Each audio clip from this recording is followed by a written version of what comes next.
Waalaikumsalam warahmatullahi wabarakatuh. Alhamdulillahirabbil alamin. Allahumma shalli wa sallim ala habibika Mustafa ka nabiyina Muhammadin wa ala alihi washabihi asma'in. Amma ba'du. Yang kita hormati Bapak Rektor UMN Dr. Fauzan MPD, Bapak Suparto, Bapak Haris, Bapak Stardi dan Bapak Irwinto, juga Direktur Telkom Bapak Mungkas, teman-teman UMM dan semua yang mendengar yang kami hormati. Ini ngaji itu harus objektif itu jujur. Jadi bisa saja korbannya ayah saya, bisa rektornya, bisa semuanya, tapi korban dengan makna yang bagus. Karena di antara saran Al-Quran, Allah ngendikan kalau belajar atau mencari nasihat atau mencari kebaikan apa saja, itu diistilahkan walau ala anfusikum awil walidaini wal aqrabin, meskipun ketentuan itu merugikan kamu. Jadi ketentuan apapun yang merugikan kita harus tetap kaji meskipun itu tidak menguntungkan kita. Karena banyak problem, mulai dulu sebenarnya problem itu orang yang wakam da'in yadda'i annahu da'a ilallah, tapi hakikatnya yad'u ila nafsih. Jadi banyak dai yang mengklaim dirinya mengajak ke Allah dan Rasul, tapi sebetulnya hakikatnya mengajak ke kelompoknya sendiri. Saya ini termasuk kiai yang masih orisinil. Artinya orisinil gini, suatu saat atau kapan saja saya kok sudah tidak laku jadi kiai, asal Islam jalan tetap senang, karena nggak penting yang populer saya apa enggak, itu tidak penting, yang penting agama ini tetap jalan.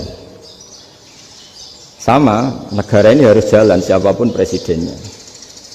Ya, ini penting saya utarakan karena perbedaan antara nafsu dan komitmen beragama itu tipis sekali.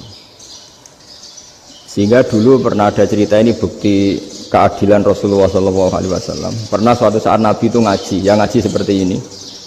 Terus ada pemuda dengan cueknya ngelewati masjid yang sedang dipakai Nabi ngaji.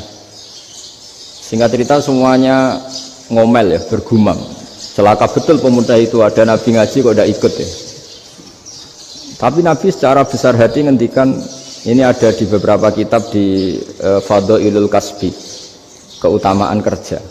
Kata Nabi, pemuda itu mau mencangkul di lahannya.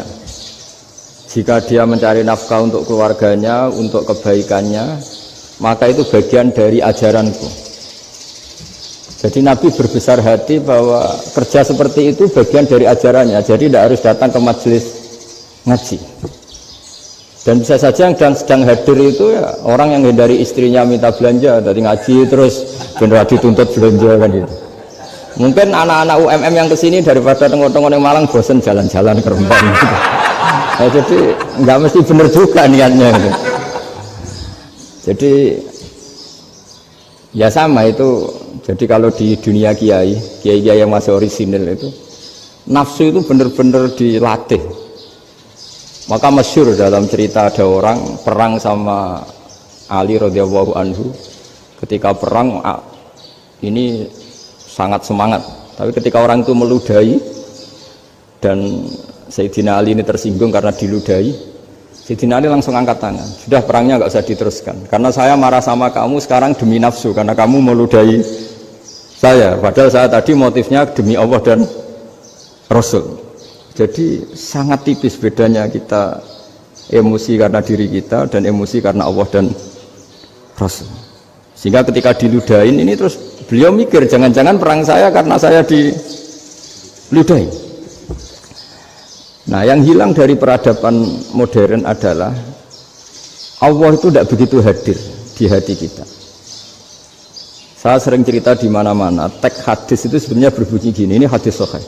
Mangka na yu'minu billahi wal yaumil akhir fal yukrim jarohu. Ada yang fal yukrim jarohu dhaifahu, ada yang fal yakul khairan aw yasmut. Siapa yang iman dengan Allah dan Rasul maka harus memuliakan tetangganya, memuliakan tamunya. Dulu itu ada seorang ulama dipanggil anak muda, dibully terus sekarang. Wahai kiai, datang ke rumah saya. Datang kiai itu. Setelah sampai ke rumah orang itu, Silakan kiai kembali ke rumahnya, saya tidak butuh kiai. Kiai itu dengan riang kembali. Setelah di rumah dipanggil lagi, Pak Yai silakan datang ke rumah saya. Datang lagi. Ya senyum-senyum kiainya santai. Wah nggak jadi butuh Pak Yai, silahkan kembali lagi. Sampai 3 kali. Oh itu kalau rektor digitukan marah itu, dosen marah. Kiainya santai, santai senyum-senyum rileks. Ketika ditanya, kenapa Pak Yai tidak tersinggung? Jawabannya unik. Anak muda, saya ini senang sekali nuruti perintah Allah, disuruh menghormati tetangga. Sehingga ketika Anda manggil ya saya datang. Ketika Anda nyuruh pulang ya saya pulang. Saya senang sekali nyenangkan tonggo. Dan itu perintah Allah, jadi tidak ada hubungannya dengan kamu. Wah pemudanya nangis minta dimaafin. Kalau kita kan enggak, kita ini dosen, kiai, mungkin kita doktor, mungkin kita profesor. Tapi kita ini sering didikte oleh orang bodoh. Kalau orang bodoh itu jengkel, lo kita ya jengkel. Lo kamu jengkel, dijengkelkan orang bodoh itu namanya terdikte. Itu bodoh apa pinter? Wah itu tidak pinter sama sekali. Kalau betul-betul kamu pinter, hanya bisa didikte oleh Allah Subhanahu wa Ta'ala. Jadi antara hukum Allah apa? Wa ahsin man asa'a ilaika, berbuatlah baik sama orang yang berbuat buruk sama Anda. Itu dikteannya Allah. Kalau dikteannya orang-orang bodoh kayak dimangkel ben mangkel, terus kamu mangkel. Itu bodoh apa pinter? Nah, problem kita kekinian adalah wong pinter, wong bodoh itu podo-podo bisa didikte oleh sekelilingnya. Terus karuan wataknya perempuan seperti itu, wataknya anak-anak seperti itu, kita didikte. Anak-anak jengkelin kita mangkel, berarti kita didikte oleh orang bodoh.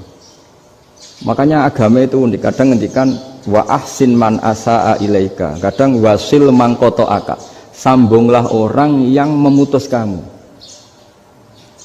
Karena dengan demikian kita hanya didikte oleh Allah Subhanahu wa Ta'ala, bukan didikte oleh hukum sosial. Cara Jawane nak ngapiki tangga sing apik akeh tunggale. Berbuat baik sama yang berbuat baik pada kita itu, mbok orang fasik ya seperti itu, maling ya seperti itu, sama. Tapi kalau berbuat baik sama orang yang berbuat jelek sama kamu itu baru luar biasa. Dan memang teksnya hadis wa ahsin man asa'a ilaika, berbuat baiklah sama orang berbuat buruk sama kamu. Jadi nggak boleh orang didikte. Makanya ngaji di sini diantaranya saya akan cerita dalam sebuah hadis sahih, dalam hadis hasan yang diriwayatkan Imam Tirmidzi, ada kalimat dari Rasulullah SAW. Dawe Nabi, la takunu imma'atan taquluna in ahsanan nasu ahsanna wa in dzalamu dzalamna walakin watti'u anfusakum in ahsanan nasu an tuhsinu wa in asa'u alla tazlimu. Kamu jangan jadi orang yang mudah diombang-ambingkan oleh orang sekeliling kamu, yaitu kamu mengatakan jika orang baik ke saya akan baik, jika orang buruk ke saya juga akan membalas buruk. Itu namanya Anda didikte. Tapi berkomitmenlah kamu akan berbuat baik meskipun orang lain berbuat buruk. Nah sekarang logika sosialnya begini, kalau di Indonesia itu ada 1000 kiai, ada 1000 profesor yang ingin membenahi Indonesia, rata-rata orang awam itu semau gue, terus mereka mendikte kita, perilakunya agak simpatik, perilakunya jengkelin, terus 1000 profesor ini ikut jengkel, itu kira-kira jadi solusi apa goblok bareng? Sama 1000 kiai ini ikut jengkel, ini jadi solusi apa goblok bareng? Goblok bareng. Nah problem sekarang kita ini biasa didikte orang bodoh. Nah makanya ciri khas orang muslim itu kata Nabi, mangkana yu'minu billahi wal yaumil akhir. Jadi baik tetangga karena perintahnya Allah dan Rasul. Pentingnya apa? Bedanya karena berbuat baik ini perintahnya Allah, mbok tonggo apik lah kita tetap apik karena perintahnya Allah dan Rasul. Begitu juga dengan hubungan dengan istri, dengan anak. Mbok bojomu lagi cerewet lah ya tetap apik. Karena dengan cara itu kita hanya tunduk kepada Allah dan Rasul. Tapi kalau kamu, istri saya kalau baik ya saya baik, kalau enggak ya enggak. Berarti Anda didikte oleh perilakunya dia. Itu latihan, ya kalau dalam bahasa pondok latihan jadi wali itu yang paling berat itu. Nabi itu kalau sama orang munafik itu sabarnya Masya Allah. Padahal Nabi berso kalau orang itu orang munafik. Karena dengan cara seperti itu, bahwa kebaikan Nabi pada seseorang itu atas perintahnya Allah dan Rasul, bukan atas nama servis. Kalau Nabi hanya baik kepada Abu Bakar, itu mungkin orang bilang, wis adune wong Abu Bakar baik sama Nabi. Tapi kalau Nabi baik sama orang munafik, Abdullah bin Ubay bin Salul, itu kalau nggak perintahnya Allah dan Rasul itu nggak bisa. Nah ini cobalah berlatih seperti itu sehingga kita tidak mudah didikte. Ya saya ulang lagi, nggak mudah apa? Didikte. Maka di antara kebaikan Allah dan Rasul adalah bahkan orang dolim saja diberi jatah rahmat. Makanya tadi seperti mukadimah yang dibaca Pak Haris tadi, agama ini rahmatan lil alamin. Orang yang dolim saja dapat jatah apa? Rahmat, apalagi yang soleh.